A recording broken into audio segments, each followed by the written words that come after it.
Bonjour, je m'appelle Jean Mercier, je suis photographe.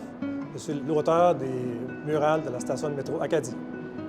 Dans un premier temps, j'étais un peu tourmenté à l'idée de faire une œuvre qui avait une certaine durée dans le temps. Parce que comme photographe, c'est facile, quand la photo est faite, on ne l'aime pas, on la prend, on la déchire, on la met aux poubelles. Tandis que là, 25 ans plus tard, je vois encore les mêmes photos ici. Alors, je voulais faire des photos qui avaient un sens il y a 25 ans, puis qui ont un sens aujourd'hui, puis que j'espère en avoir encore un jour. Et ça prenait une œuvre qui était un peu abstraite, justement, pour ne pas être trop datée. Si la mode est trop précise, bien, ça a l'air d'une photo de la mode des années 80. Là, la mode, on ne la voit pas, c'est générique, c'est des pantalons, c'est des chemises, il n'y a pas de date là-dessus. Ce sont des photographies noires et blancs qui sont tramées dans un premier temps. Ensuite, c'est transféré sur des panneaux en porcelaine émaillée et l'image est faite avec une technique de poudre de verre qui mêle avec du pigment de couleur et c'est cuit sur la porcelaine émaillée qui fait un fini totalement durable. Alors, quand on passe notre main sur la murale, on sent, quand on arrive sur le personnage, qu'on sent l'image, parce que c'est légèrement soulevé.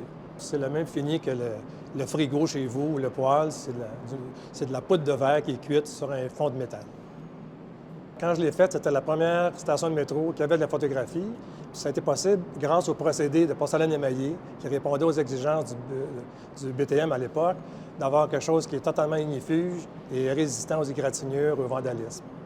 M. Jean Dumontier, l'architecte du BTM à l'époque, qui était en charge de la construction du métro, recevait les fournisseurs de matériaux avec une torche et un marteau.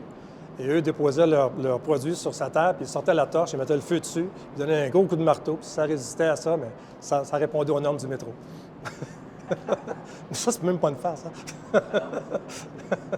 Vu que c'est une œuvre qui est en relation avec l'architecture, et que l'architecture, elle est très droite, très dure, il y a des lignes très fortes qui sont données par la structure, par les poutres, par les murs, la verticalité.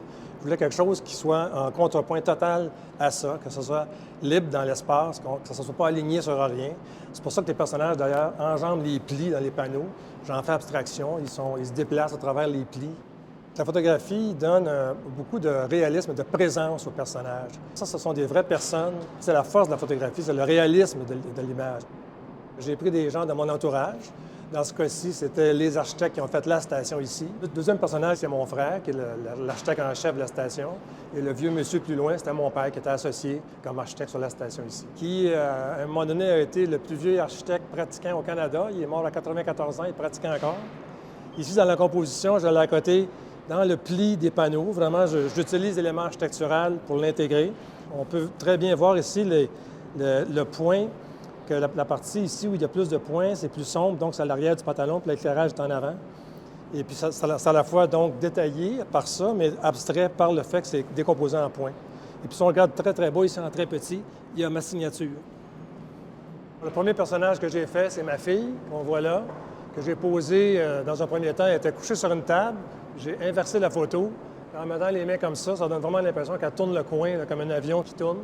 Mon garçon ici, lui, je lui ai fait prendre une pose comme Superman qui fait un départ avec les souliers étendus et les mains dans les airs. Et puis c'est les techniciens à Vancouver qui m'ont suggéré de plier l'image dans le pli, parce que le pli est très large ici, pour que l'image soit continue, qu'elle ne soit pas brisée par la grosseur du pli. C'est une œuvre qui est ludique, qui est volontairement légère, qui ne contient pas de message. C'est vraiment purement visuel, point. Juste le fait que ce soit encore là, déjà, c'est une satisfaction. Et de voir qu'après 25 ans, je suis encore content de l'avoir. Puis que, grâce au procédé, elle soit vraiment pas beaucoup endommagée. Beaucoup de gens ne pensent pas aller voir des œuvres dans des musées ou ne sont pas sensibilisés à ça. Et parfois, les œuvres sont trop abstraites pour que le grand public puisse en saisir quoi que ce soit. Tandis que quand on voit quelque chose comme ça qui a l'air un peu de la décoration, ça va faire sourire les gens, ils vont le regarder, les enfants vont trouver ça rigolo. Alors, c'est comme une introduction facile à une œuvre d'art qui, en réalité, est une vraie œuvre d'art. L'art n'est pas nécessairement quelque chose de sérieux, de pompeux et d'incompréhensible.